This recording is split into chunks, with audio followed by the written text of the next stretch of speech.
The fantastic Harry Jenkins!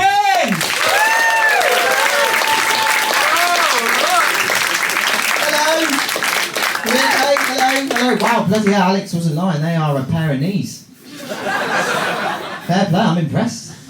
Good stuff. If they were any whiter, they'd be watching GB News. Fuck me. This is good. I'm impressed. I like that you've come out with your own sort of mini game of Take Me Out. This is what you're going to do after, isn't it? Do you always come equipped with a basketball team worth of women? It's lovely to be here, though.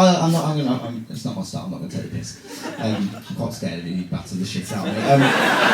It's lovely to be here. Thank you for having me. I'm going to talk to you about some shit gigs I've been doing, because I've only been doing stand-up for about 2 years, and you do spend a lot of your time doing bin fires disguised as gigs. And the question I've been asked the most is, where's the worst place to gig? Worst place in the entire country. And everyone's got their own opinion based on their own experiences. And based on my experience, the answer is Clacton-on-Sea. Right. Yeah, some of you are with me. For those of you who don't know what Clacton-on-Sea is a lovely little seaside town on the south coast of England. It's a very idyllic English seaside town, type of place your nan would have taken you as a kid. You know, it's a fish and chips, lovely pier, you know, donkeys on the beach. But it is more notably the place that voted Nigel Farage in as their MP.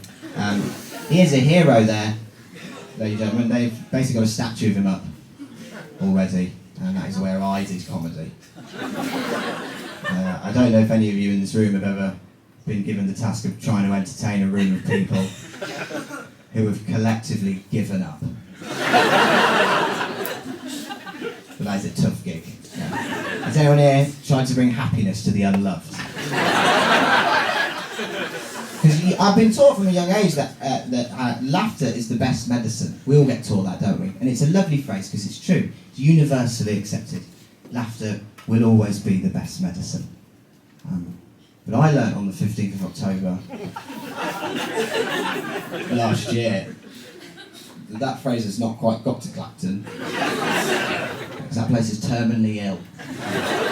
It's like trying to perform heart surgery with a whisk. That's the only way I describe comedy there. It's impossible. It's a famously tough gig, and I was told not to do it. But I'm a weirdo, so I did it. And the promoter, he came into the green room 5 minutes before the gig started, and bless his heart, he needs to stop. He needs to stop doing the gig immediately, because you can't run comedy in Clacton. And it makes no sense.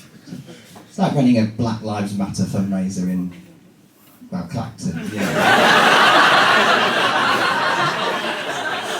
He sort of wandered into the green room, lifeless, sort of, no colour in his skin.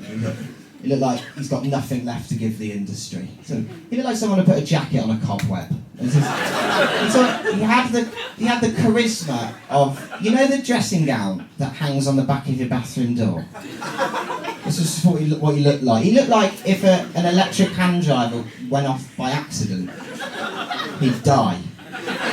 And in 2 years on the circuit, I've never had this before, he walked in and he said, "That's an incredible laugh." That is phenomenal. It's like Jimmy Carr's dad's in the room. Jimmy Carr's gone through puberty. What is that? It's amazing. No, it's great. Gaviscon, I would try, mate. He walked into the green room, the promoter, and he said, "Comedians, gather round."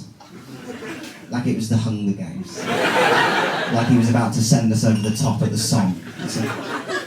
He said, "Whatever you do tonight, don't do anything on Nigel Farage. You will immediately lose the room, and you will ruin the night for everyone." And then he added, "If you'd like some advice from me in terms of your material, keep it relatable. Don't do anything that makes them feel uncomfortable." And then he left. Don't do anything that makes them feel uncomfortable.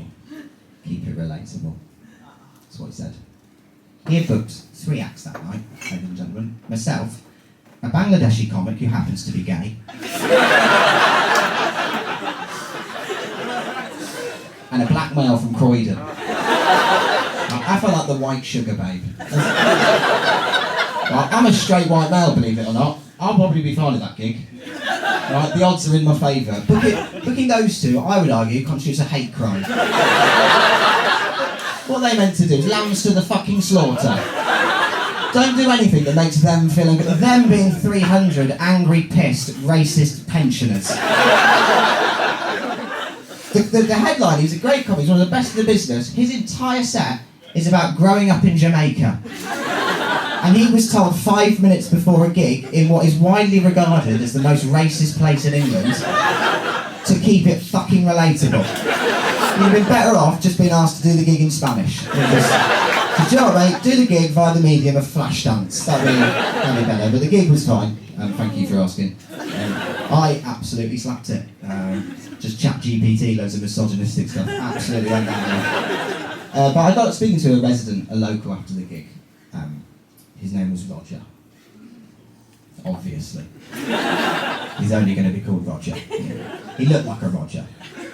I would argue no one in the world looks like more of a Roger than this Roger. He just three-piece tweed suit, cigar, glasses on, piece of string, a little bit scruffy. Yeah. He wouldn't look out of place stood next to a peacock. Do you know, like if you saw him next to a peacock, you go, yeah, sounds. He sort of had those eyebrows, old posh man had, that come off the face. Yeah, like they can help him see in the dark. So, he looked like he loves mustard. Do you know? Have you ever looked at an old posh bloke and thought, I bet you fucking love mustard. So that just it, like he like we like mustard, I love a bit of mustard, but he loves mustard. Like everything that goes in that man's mouth, lathered in fucking mustard. Like, if food is going near him, guess what else is going near him? Mustard. He loves it. Like any mustard as well. Mustard. Like, you fucking hear me? Mustard. Like, whole grain mustard, English mustard, but never Dijon because it's French. It's dirty French mustard. Dirty French mustard. He was alright though, Rog. Terrible racist, he was a terrible racist. But he didn't let me buy a drink all night, so just where my morals stop. Say what he likes really. I'm done with old people. I'm done. I fucking hate them. I feel like we're in a safe place here. So I am done. I feel like the relationship between the smallest generation and their generation has never been this fractured. I don't think we like them and they certainly don't like us. And for me, the relationship was broken beyond repair last July when they all unanimously got behind the idea of compulsory national service for young people without consulting us. That was a dark week, wasn't it? Finding out I was quite close to joining the army against my will. My 96-year-old great aunt, she laughed in my face that day. She said, she leant in gleefully and she went, Harry, you won't last a day on the front line. I saw red, I did. I said, Auntie Barbara, that might be the case, but I should remind you, neither did both your brothers. Now,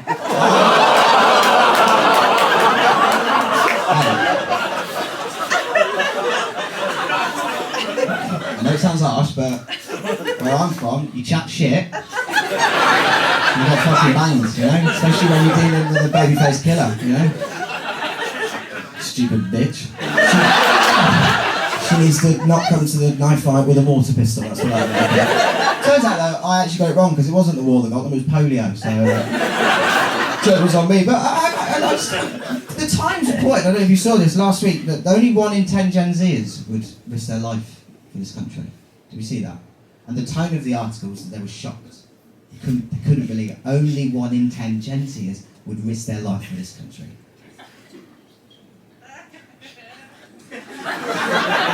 I would like to speak to that one. The little fucking brown nose. What is he playing? We are not the answer to this nation's security. Have you met us? Look at me.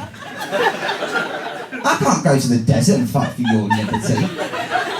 I wear daily contact lenses.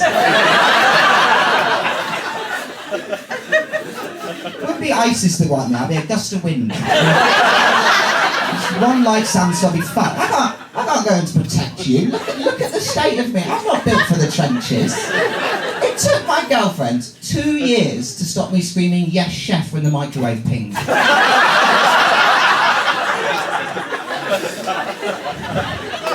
That's not very Hellman province, is it? Right, the British Army is not looking for this calibre of man, are they? The British Army is not looking for a man who will only eat cereal if his favourite spoon is available. I just can't see that last thing on the front line. It's a disaster. I keep seeing the advert. You know, if you can fix a bike, you can fix a submarine. No.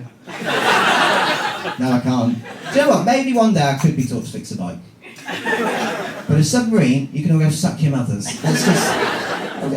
Also, that advert is a bit of a leap, isn't it? Like, if I was taught to fix a bike, probably next step, not a submarine. That feels like a tough second day at work, doesn't it? I think if I was taught to fix a bike, probably next step, fix another bike. You know, just make sure it wasn't a fluke. Stay away from the U-boats when you've just fixed a tricycle. I'm overran, sorry. I would just like to finish on this one note. I would just like it on record in front of you all. If there is a war, I'd like to stay at home. And make the coffee. Have a pick of the widows, that's more me.